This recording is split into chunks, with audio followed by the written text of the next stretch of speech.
नमस्कार दोस्तों, मैं अमर कुमार आज फिर जेपीएससी पेपर 2 यानी जेपीएससी के करंट अफेयर से संबंधित कुछ प्रश्न लेके आपके साथ आए हैं, जो पूर्णतः झारखंड के ही करंट अफेयर से संबंधित है। तो ये कोरोना वायरस से संबंधित कुछ झारखंड सरकार का गाइडलाइन है। आप ज़रूर इसे बचें और मास्क पहन के निकलिए, क्योंकि अभी बाज़ार में बहुत लोग बिना मास्क के ऐसे ही घूम रहे हैं। ये गलत है।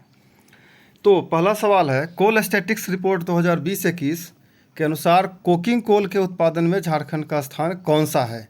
ठीक है, कोकिंग कोल के उत्पादन में। और ये कोल स्टैटिक्स रिपोर्ट 2020-21 केंद्रीय कोयला मंत्रालय द्वारा जारी किया जाता है। और इसके ऑप्शंस हैं ए चौथा, बी तीसरा, सी दूसरा और डी पहला।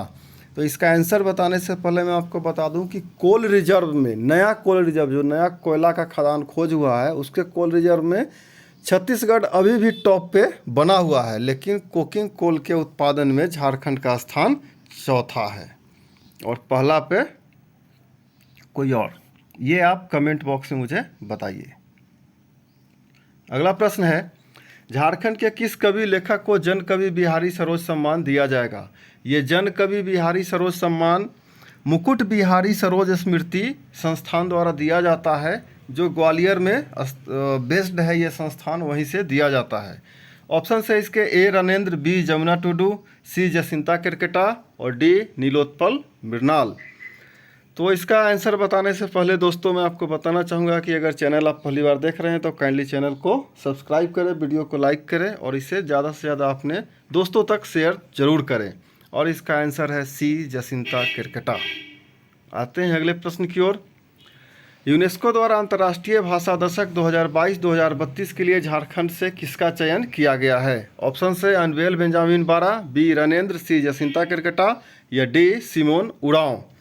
तो मैं बताऊं कि इस साल जब आप झारखंड का करंट अफेयर्स या जीएस पढ़ रहे होंगे, खासकर करंट अफेयर्स ही, तो गुमला डिस्ट्रिक्ट पे विशेष ध्यान रखिएगा, गिरिडीह पे विशेष, क्योंकि यहाँ से करंट अफेयर्स में बहुत सारे प्लेयर्स, बहुत सारे लेखक ऐसे हैं जो झारखंड का नाम राष्ट्रीय अंतर्राष्ट्रीय स्तर पे ऊपर लेके गए हैं। फिलहाल इसका आंसर है ए अनबेल बेंजामिन बारा। ये गुमला जिला से आते हैं। IUCN के लुप्त प्राय श्रेणी में टेरेंटुला मकड़ी झारखंड के किस जिले में मिली है? ऑप्शन है ए पूर्वी सिंहभूम, बी सिमडेगा, सी चतरा या डी पश्चिमी सिंहभूम। तो आपको मैं बताऊं कि ये झारखंड में दूसरी बार मिली है। पहली बार जमशेदपुर में मिली थी, दूसरी बार पश्चिमी सिंहभूम में। तो ये झारखंड में 2 बार ऐसी घटना हुई है और पश्चिमी सिंहभूम के सरांडा जंगल में ये मिला है। अभी 2 दिन पहले फिर रांची के ही अनगरा जंगल में होरहाफ एक जगह है, वहाँ पे भी एक मकड़ी मिली है, जिसके बारे में मैं आपको अगले वीडियो में सूचना जरूर दूंगा। अगला प्रश्न, इंडियन जस्टिस रिपोर्ट 2020 के अनुसार न्याय दिलाने में 18 बड़े राज्यों की सूची में झारखंड का स्थान क्या है? ये Indian justice report 2020 ministry of law and justice केंद्र सरकार के द्वारा जारी किया जाता है। फिलहाल इसके ऑप्शन है ए 16, बी 12, सी 10 और डी 8। तो झारखंड का स्थान 8वां है 18 बड़े राज्यों में। आते हैं अगले प्रश्न की ओर। अगला प्रश्न है, स्मार्ट सिटी लीडरशिप अवार्ड 2020 में रांची का स्थान कौन सा है? इसका आंसर आपको पता है, पहला है। अगला प्रश्न है, झारखंड के किस जिले में काला धान की खेती शुरू की जा रही है? और ये काला धान का चावल जो होता है उसमें शुगर की मात्रा एकदम लेस होती है, कम से कम होती है। तो ऑप्शन है ए साहेबगंज, बी दुमका, सी पलामू या डी गुमला। तो बताऊं कि आपको इसका आंसर बताने से पहले आप जान लीजिए कि मेघालय और मणिपुर में काला धान की बहुत अधिक खेती होती है और काला धान का चावल शुगर से मुक्त माना जाता है और इसका सही आंसर है सी पलामू। आते हैं अगले प्रश्न की ओर। अगला प्रश्न है, झारखंड जनजातीय सलाहकार परिषद का उपाध्यक्ष किसे नियुक्त किया गया है? ऑप्शन है ए रामेश्वर उरांव, बी जमल मुंडा, सी चंपई सोरेन और डी बंधु तिर्की। और इसका सही आंसर है सी चंपई सोरेन। बता दूं कि बंधु तिर्की जनजातीय सलाहकार परिषद में चुने नहीं गए हैं। जनजातीय सलाहकार परिषद के अध्यक्ष मुख्यमंत्री हैं झारखंड में, और रामेश्वर उरांव यहाँ के वित्त मंत्री हैं और उसमें सदस्य भी हैं।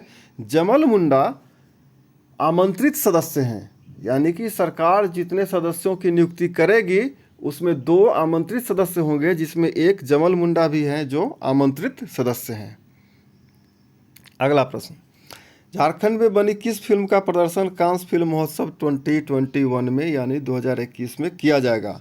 ए माटी, बी फुलमनिया, सी राहगीर, डी धुमकुड़िया। और इसका सही आंसर आपको पता है, डी धुमकुड़िया। ये प्रश्न ज़्यादा इम्पोर्टेंट है जो अब आने वाला है। धुमकुड़िया फिल्म मुख्यतः किस समस्या पर आधारित है? ऑप्शंस हैं ए मानव तस्करी, बी डायन प्रथा, सी यूरेनियम की बीमारी संबंधित, या डी बाल विवाह। और इसका सही आंसर आपके सामने है, मानव तस्करी सही आंसर है। तो दोस्तों, ये आज का आखिरी प्रश्न था। चैनल के साथ जुड़े रहें, लाइक करें, सब्सक्राइब करें और इसे ज़्यादा से ज़्यादा शेयर करें। आज के लिए इतना ही, मिलेंगे फिर किसी नए वीडियो में। Thank you.